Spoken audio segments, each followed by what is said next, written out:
Whether you're a die-hard Game of Thrones fan or a casual viewer, it's fun to hunt for any clues you can find from episode to episode, and the 8th and final season is no exception. Here's a look at many of the Game of Thrones details you missed in the last 6 episodes of the series. One of the most unexpected moments of the 8th season premiere actually came in the show's opening credits, which features an entirely new sequence with plenty of Easter eggs. The most notable change came right at the start, with a reminder that the wall that once protected the Seven Kingdoms from the threat of the White Walkers has been breached, thanks to the Night King's brand new zombie dragon at the end of last season. The introduction also added Last Hearth, an abandoned northern castle formerly home to the Umber family, who were loyal to the Starks, right up until they were all slaughtered by Whites. The map even shows us the path that the White Walkers took to the climactic Battle of Winterfell, and the white tiles that made up the snowy ground flipping to black to represent their movement. After the climactic battle in the Long Night, though, those tiles stopped flipping, indicating that the White Walkers are actually finished after all. It's not just the events of Season 8 that have left their mark on Westeros either. Images displayed on the bands around the model sun depict past events like the 3rd season's infamous Red Wedding. There's also an image of 3 dragons looking at a comet, which represents the Red Comet, said to fall when dragons appear, and which made its own appearance in Season 2 of the show. Red Comet means one thing, boy. Dragons. Finally, in one of the coolest tweaks to the opening sequence, the final episode shows the damage that's been done to both Winterfell and King's Landing. Like the actual city it represents, the intricate clockworks that raise the towers of the Red Keep on the map have been broken, leaving the machinery stuttering as it tries to raise them one last time. The last time we saw Tormund Giantsbane and Beric Dondarrion at the end of Season 7, they were caught up in the Night King's first strike, watching as he brought down the wall. When we finally get to check in with them in Season 8, they're tracking the destruction that the White Walkers have left in their wake as they traveled beyond the wall, and they find a pretty disturbing message left by the Night King.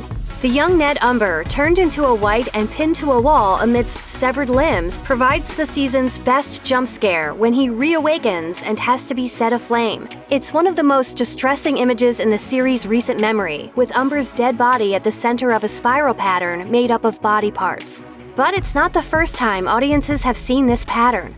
Since the very first episode of the show, the White Walkers have long been associated with spirals and circles, from arranging the body parts of their victims to the sacred place in the north and the cave drawings that Jon showed Daenerys in the 7th season.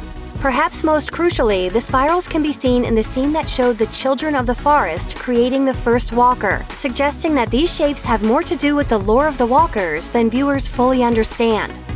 When audiences first met Theon Greyjoy, he was arrogant and dismissive, especially to Jon Snow, letting audiences know that perhaps Theon needed to be taken down a peg. Right, give it here. No! Put away your blade. Take orders from your father, not you. 8 seasons later, and Theon's been brought about as low as any character possibly could. He's been psychologically broken from emotional and physical torture, leaving him a beaten man struggling to reclaim himself and fight for a cause he believes in. After several years of terrible behavior, Theon has fully redeemed himself by saving Sansa's life and proving that he's willing to sacrifice himself to do the right thing. Now in the show's final season, Theon returned to Winterfell to fight for the Starks, even though his sister Yara set off to retake the Iron Islands. In doing this, Theon's journey has come full circle. After starting out with the Starks before abandoning them, he has finally come home to stand with them one last time, completing the arc of one of the show's most troubled characters. You're a good man. Before she used it to put a permanent end to the army of the dead, Arya's Valyrian steel dagger already had a pretty notable history. It was first seen in the show's 2nd episode, when it was used in an attempt to murder Bran Stark after his fall from the tower. But it really belonged to Littlefinger himself, Lord Peter Baelish. From there, it stayed with Littlefinger until he gave it back to Bran, who gave it to Arya, who naturally used it to execute Littlefinger during his Season 7 trial. During the episode's big climax, as the Night King makes his way towards Bran, Arya's training helps her silently move through the Godswood until she gets to the Night King himself, destroying him with Littlefinger's dagger to save the brother who gave it to her. This knife has had quite the journey where Bran is concerned, so it seems oddly fitting that the weapon once intended to kill him is what saved not just him, but every human fighting at Winterfell. Cersei spent the Battle of Winterfell waiting out her enemies, so when they finally arrive at King's Landing to try to force her surrender, she was ready to strike. Maybe Cersei will win and kill us all. That would solve our problems. Before the fight began, though, she had one last brutal insult to hand down to Daenerys and her forces. After her assault on Daenerys' ships near Dragonstone, Cersei captures Missandei, Daenerys' translator, confidant, and best friend, and it's immediately clear that Cersei will use her hostage however she has to in order to achieve her bottom line. If you have any last words, now is the time. In a brutal display of power, Cersei orders the beheading of poor Missandei, who gives her life willingly for her chosen queen, bravely standing in support of the woman who freed her from her chains. However, Cersei's decision to decapitate Missandei wound up having much larger consequences than she realized. It was one of the final things that drove Daenerys over the edge, leading directly to the destruction of King's Landing and to Cersei having a couple tons of bricks dropped on her head. She shouldn't have been surprised, though. The last time a blonde Lannister ruler vindictively cut off someone's head to prove a point, it was Joffrey ordering Ned Stark's execution, the act that kicked off 7 long years of warfare and prestige television. In the final days before her death, Cersei became as sadistic as her terrible son.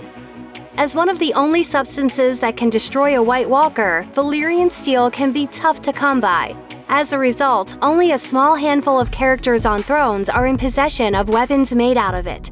One of those characters was Ned Stark, longtime Warden of the North and Lord of Winterfell, and unfortunately short-lived Hand of the King to Robert Baratheon, whose family sword was a massive piece of Valyrian steel called ice.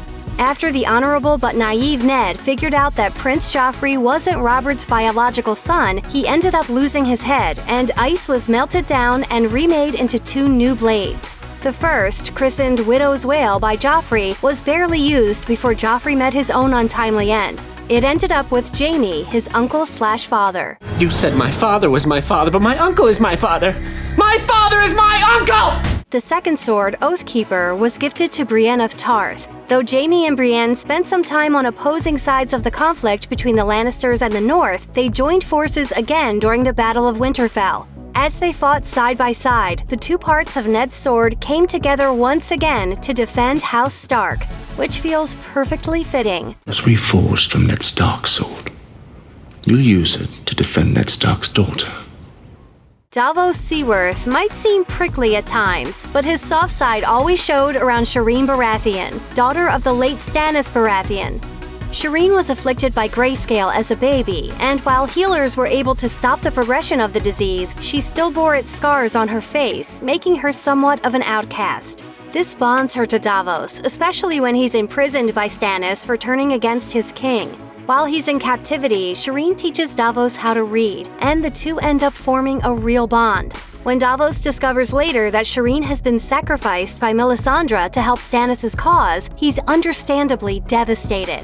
With that in mind, it's easy to see why Davos and Gilly, who also learned to read thanks to Shireen, were particularly struck by a young, brave girl with a scarred face who says she wants to fight alongside the soldiers in Winterfell. To drive the emotional point home, music associated with Shireen even plays over the scene, reminding viewers of the young princess and her tragic, untimely end.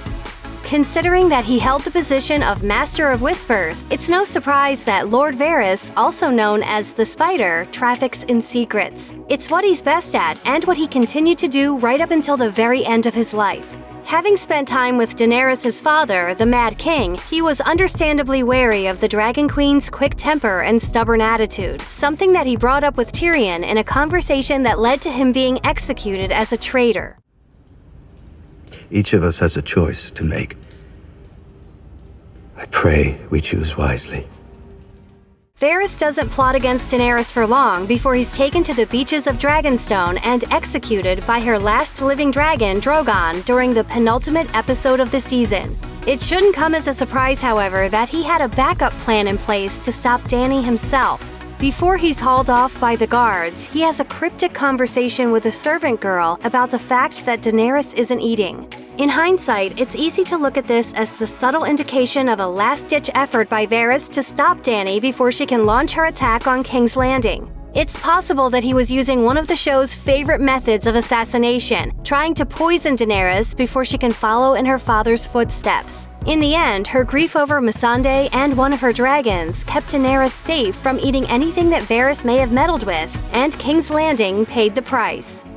One of the most shocking moments on the series came when Gregor Clegane, better known as the Mountain, faced off in trial by combat against Oberyn Martell. Despite being stabbed repeatedly, the Mountain ended that fight by knocking Oberyn down one last time and squeezing his head until it exploded. Oberyn's spear was poisoned, however, and the Mountain was given what should have been a fatal dose of manticore venom. That's not how it ends for you, brother. You know who's coming for you. You've always known. Fortunately for the Mountain, and unfortunately for almost everyone else, he managed to stick around thanks to Cersei's personal Dr. Frankenstein, Qyburn.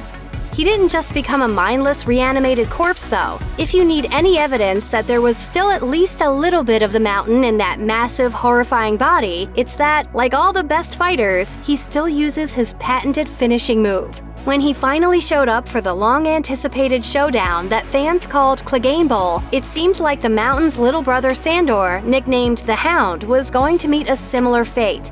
No sword wound could take down the Mountain, and sure enough, the Hound got locked into the Elder Clegane's skull-crushing finale. This time, however, that signature move doesn't guarantee victory. The Hound overcomes his fear of fire and sends them both tumbling over the ramparts of the Red Keep, finally getting an appropriate revenge for when the Mountain as a child shoved the Hound into a fire and left him scarred for life. Check out one of our newest videos right here, plus even more Looper videos about your favorite stuff are coming soon. Subscribe to our YouTube channel and hit the bell so you don't miss a single one.